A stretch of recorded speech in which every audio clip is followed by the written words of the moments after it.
right, here we go. All right, guys. Well, hello and welcome. And my name is David Swire, like I said before, and this is our Thinking for the Rest of Us workshop today.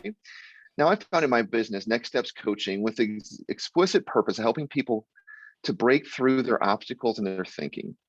What I found was I want to help them find their next steps into their life, their career, their relationships, exactly the things that they desire in each of those areas. So in other words, what I do is I help people overcome their thinking and their limiting beliefs so they can do what they love and make a difference in this world. So if there's a way to think poorly, I've done it. Through years of self-discovery, research, counseling, coaching, training, I've learned how to manage my thinking, but it's not been anything like I've heard from any of the experts. See, I never found a quick fix. I never found an easy answer. I never found just a simple solution, something I could just snap my fingers and say, okay, here we go. I've got this figured out now. What I found is it took a ton of time, a lot of energy, and a lot of hard work for me to gain ground. But in this workshop, what I'm going to do is I'm going to share with you some of the ways that I've learned to deal with my thinking and limiting beliefs. And as you can imagine, there's way more information I can share with you in this short workshop today. I'm going to help you discover a few creative ways to break free from your thinking patterns that have held you back. If you're tired of feeling stuck and want to break free from that thinking that's holding you back, this session is going to provide you with a couple things. It's going to give you a strategy so you can catch your thinking distortions more quickly. It's going to give you a habit to start empowering your thinking a little bit. And then I'm going to give you a tool at the end that's going to help you guide you in reclaiming your thinking so you can catch it early and really work through it. Okay. So let me check real quick with you guys and see if if I've got the right audience in the room today. Okay. So what I need you to do is if you've ever tried to guess what someone else was thinking, you ever tried to guess what someone else is thinking, what I want you to do is in the chat, I just want you to write, after you guessed what they were thinking and found out you were wrong, I want you to say, yes, I've done that. So just type in yes in the chat for me. All right, we got some yeses going on there. Or what about if you ever gotten out of a situation and then later that day you had trouble sleeping because you just couldn't get it out of your mind. You kept thinking about what you should have done, what you could have done, how you could change. If you've ever had that happen, type me in the chat for me. All right, I see some me's coming in. Yep. Or how about this? Have you ever been nervous about a meeting or an interview or a presentation, and then after you get done with it, you realize that you nailed it and there was nothing to be nervous about? If so, type I have in the chat for me. All right, I see those popping in. All right, so I want to do a little exercise with you today. Okay, so I want you to just take a moment. I want you to close your eyes. Okay, close your eyes. I want you to picture this. I want you to take a deep breath, just in and out, in and out. One more, in and out. So I want you to picture an upcoming situation that you have been concerned about recently, okay? Maybe it's an upcoming meeting, maybe it's a presentation or a project, or maybe it's even a difficult conversation you need to have. So I want you to picture what that is. And I want you to picture yourself starting in the location where that situation is going to take place. So for example, if you're at work, that might be in your office, or if it's at home, I want you to start in your kitchen or in an appropriate room close to where your situation is going to take place. Now I want you to look down in your hands, in your mind's eye, and I want you to see what you've prepared for that meeting. It may be a printed document or notes, maybe some talking points or an agenda, or it may even be a PowerPoint or a keynote that you've prepared. And I want you to smile as you look down at it. And I want you to say to yourself in your head, I nailed this. This is going to be amazing. I'm going to knock this one out of the park. Now, in that vision, I want you to take a deep cleansing breath. So just a nice in and out. And one more, just in and out. I want you to feel that place of relaxation as you do that. Now I want you in your mind's eye to get up in that room, and I want you to walk out of that room. Now, if you need to open a door to get out, that's fine. Go ahead and do that. And I want you to walk confidently, shoulders back, head up, smile on your face towards the room where you will be entering into this situation. As you enter into the room, look around and notice what you notice. Notice the seating arrangement, the projector or TV. Notice where you're going to be standing or sitting to make your presentation or to have your conversation. Then notice the person or the people as they start to arrive for your meeting or presentation or conversation. Notice that they're smiling. Notice that your boss or one of your team members gives you a big thumbs up and mouths, "You've got this." As you smile back, you nod your head and think, "Yes, I do." Now I want you to take one more deep breath, just in and out. One more, in and out. And now slowly open your eyes. Okay, go ahead and open your eyes. I could have just as easily walked you through the same exact opposite story where we look at everything that could go wrong. We could have looked at it and said, "Oh my goodness, I'm not ready. I'm not prepared." We could have created a bunch of anxiety and nervousness. We can continue to tell that story to ourselves just as quickly as we told this as we prepare for the exact same situation. You know what? So many days, this is exactly what we do. We tell ourselves a negative story about what could happen rather than the dozens of other possibilities and possible outcomes that could also happen. Every day we have hundreds and thousands of thoughts that go through our heads. Many of them are just neutral, have no real effect on our day. And there's some ones that are very helpful and useful. And of course, there's always those thoughts that are negative, damaging, and ultimately keep us in a stuck place, an endless cycle of self-sabotage, frustration, and they can even cause us to give up at times. So in the chat, just give me an I do if you want to discover some ways to root these thoughts out of your day and move those thoughts into a more empowered place. All right. All right, here we go. So the first thing I need to do for you guys, I need to define for you what I consider to be empowered thinking. Listening to some of the gurus and experts among us, it almost sounds like they never have a negative thought, emotion, or experience. Now, I don't know if that's true. I don't know them all personally, and I don't know if they'd ever admit it if they did. Okay. So I'm not going to pick on them, but it seems like some of them have an advanced toolkit that the rest of us don't have. They make it sound like we can nearly eliminate all of the negative triggers, all of the negative thoughts, all the negative emotions with a few simple strategies that we implement. And you know what? For some of them, that may be true. Maybe they did have something in their life that just allowed them to have that unique place.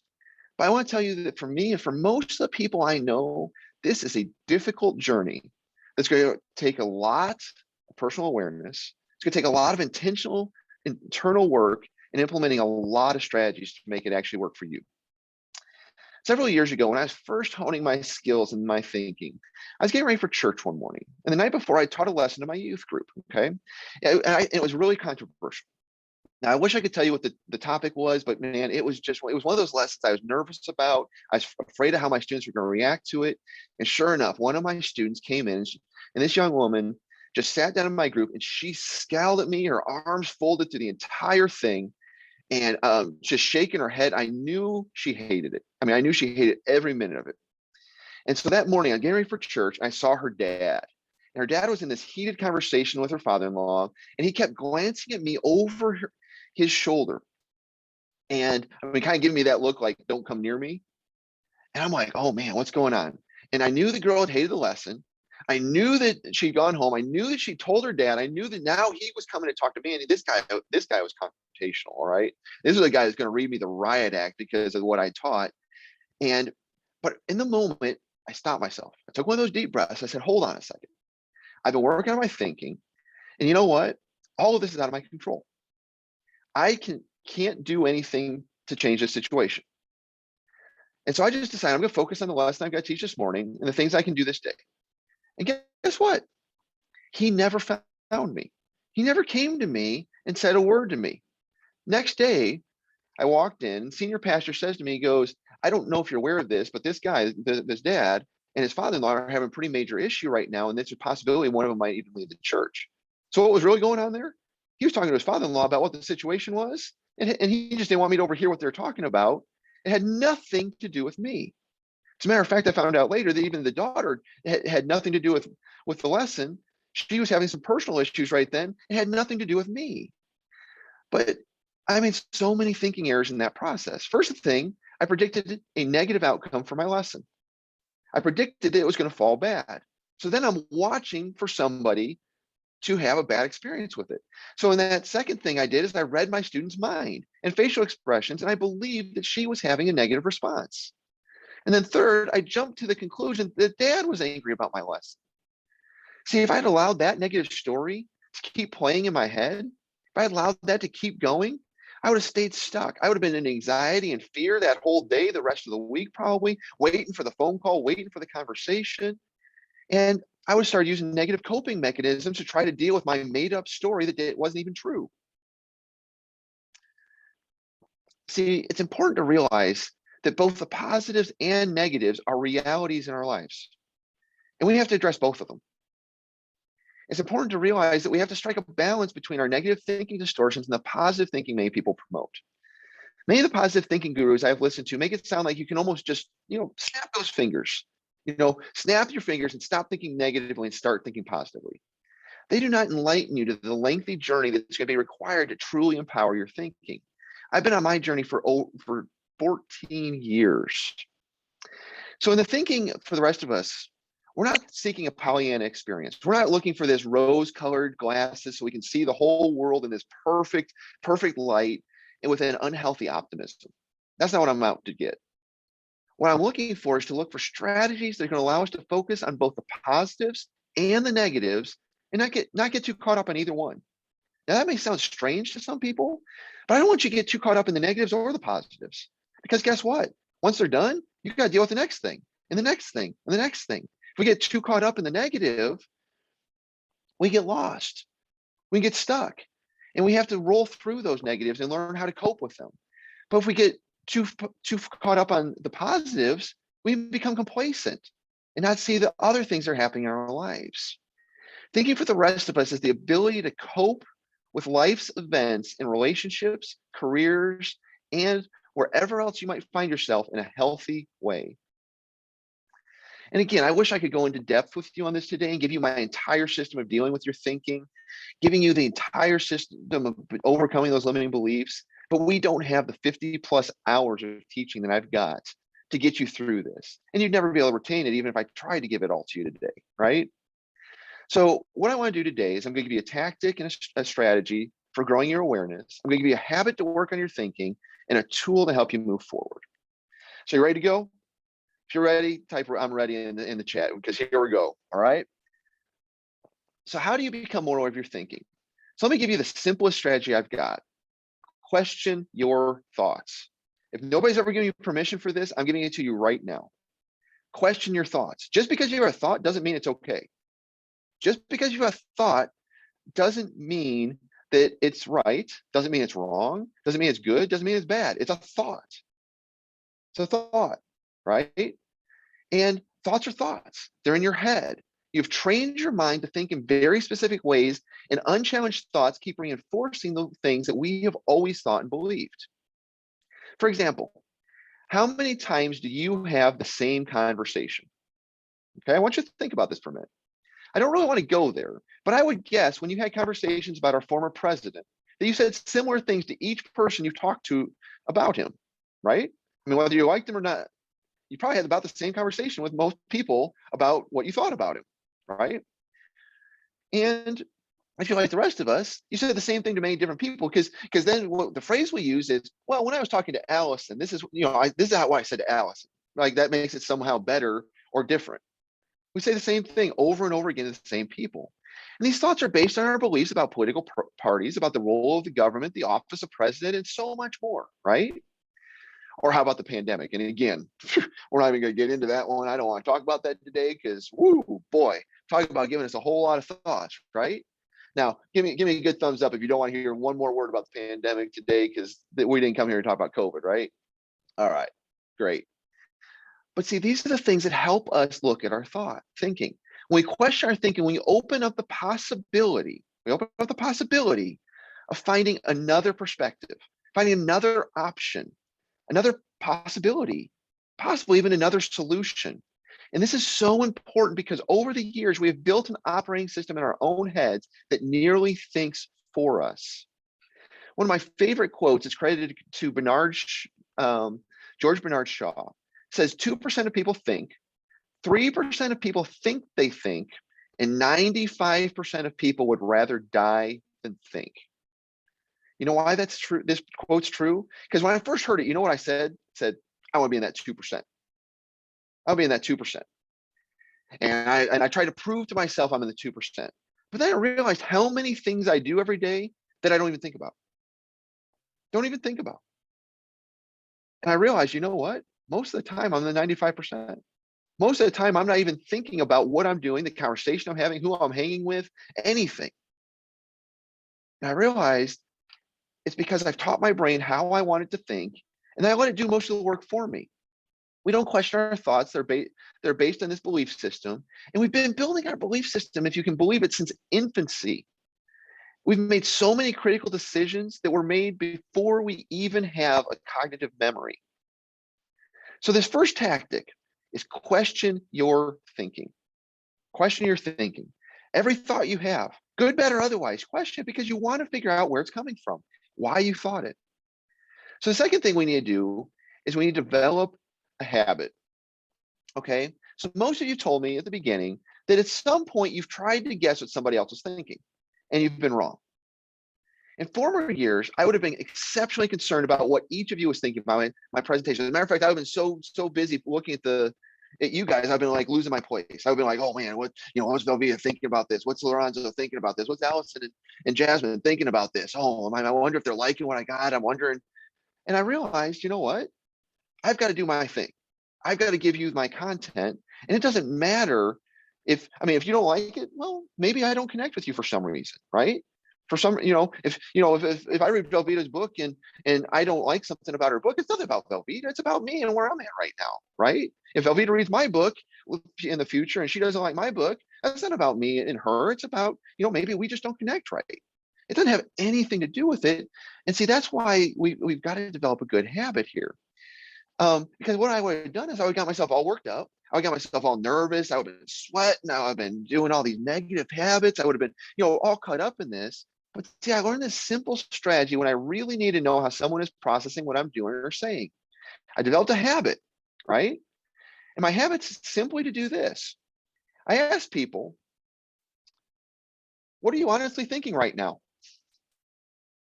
Now talk about a simple habit, right? If I really want to know what's going on, if I really want to know what's going on, I can just say, hey, Lorenzo, what do you think of my presentation right now? Right? I just ask you, and you can give me an honest answer. And guess what? It's really critical that you do. And here's the thing: when you ask this question, allow them to answer honestly. If Lorenzo wanted to unmute and say, "I'm hating everything you guys say, brother," okay, that's fine, right? That's fine. That's his honest opinion right now. Now I know that my perception of his face and me thinking he's hating my presentation is right. On the other hand, if he says, hey man, you're doing a great job, you're doing awesome, I'm loving the content, you know what? Now I understand that my thinking was wrong and now I know better, right? That's why I asked this question. I use it with my wife, I use it with my kids, I use it with my close friends, I use it with my employees, I use it with my coach, I use it with my mentor. I read my mentor wrong one time. I thought she was mad at me. No, she was busy. She didn't text me back because she has a nighttime routine. I interrupted the routine. Her phone was silenced. She texted me back first thing the next morning, said, thank you so much for this. It was no big deal. It wasn't about me. It was about what she was doing. Just because we send somebody a text doesn't mean they're ready to hear from us, right? And so this question is so powerful. So powerful. My AirPods are falling in my ears, so I don't know what's going on there. But anyway, so when you think about this, like I said, you've got to make sure you give people the ability to honestly answer, and don't get defensive or combative. It's helping you learn about your own thinking and your own awareness. Because if after Lorenzo hops on and says to me, well, I'm not really liking this, man. And then I start attacking, well, Lorenzo, maybe you like this better. Maybe you like this better. Well, then I'm getting defensive. Then I'm getting combative. And then he's going to tune out even further. Okay. So when you ask this question, just do it as an honest research question. What are you thinking? Why, how's that landing with you? Because then you're getting the feedback that you need to learn and grow. Because the whole point, we want to take care of others. We want to help other people. But first, we've got to get ourselves healthy. We've got to get our thinking healthy. Because if we don't, we can't get there. Right. So our tactic is to question your thinking. The habits to ask yourself and to ask others, what are they thinking? So you ready for the tool? You ready for the tool? All right, give me a yes in the chat if you're ready. Make sure I know you guys are ready. All right. So I have created a tool just for you guys today in this workshop. All right. I created it just this week, just for you guys. And this tool is to help you with questioning your thoughts. It's a simple set of questions that will help you capture a stuck or problematic thought and evaluate it. Okay. And this week, I actually had the opportunity to use my own tool. All right. I developed it and I actually used it because I got stuck. Right. It's a process I've gone through, but I formalized it a little bit. And I'm like, man, I'm going to take my own thought through it. Because here's what happened. Okay. Here's what happened. I had a rough day Monday. Had a couple of tough situations I had to deal with, a couple of conversations, some good success stuff, and so just a mixed bag of emotions. And that night, I get an email from one of my clients saying she's not coming to my book study the next morning, and she's actually bowing out of the last 3 of the 8-week series. And she said, I just can't commit to. I'm busy. So I'd had a rough day. I was tired, and my mind immediately went to she doesn't like my book and she's not happy with the course. Boom, right where my thought went. And I kind of sat there for a while. And I was like, wait a second. I can't sit here. It's getting me all negative. I've got that feeling in the pit of my stomach. I'm worried. I'm concerned. I'm getting anxious about it. I can't sit here. So I started myself through this process. So I asked myself, what am I thinking? I'm thinking exactly what I just told you, that she's not happy with the course. She doesn't like me. She's not going to keep doing business with me. And I walked through this process. I started to ask myself, what emotions does this bring up? Well, it brings anxiety. It brings fear. It brings, frustration, irritation. It's bringing all these things up. And then I asked, well, how are these emotions starting to create new thoughts? And it's like, well, now I'm afraid that she's not going to work with me in the future, that she's not going to bring me into our organization. I'm afraid, I'm start going through those thoughts. Then I stopped myself and said, well, is this thought 100% true? I thought about it. I'm like, well, not necessarily. No, it's not true, really. Well, what other thoughts options are there? Well, maybe she really is busy. Maybe she really does have conflicts the next 3 weeks and can't commit to it. Maybe she really does like the course, and the only she just wouldn't have shown up if she wasn't happy with the course. And I just started thinking those thoughts. And as a result, I started saying, well, what story makes more sense?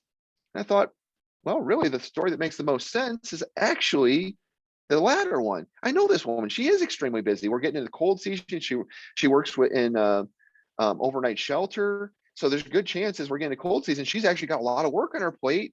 And so I walked through this tool, and guess what? It started shifting my thinking. It started shifting what I was believing, started shifting my emotions, and helped me make it work for me.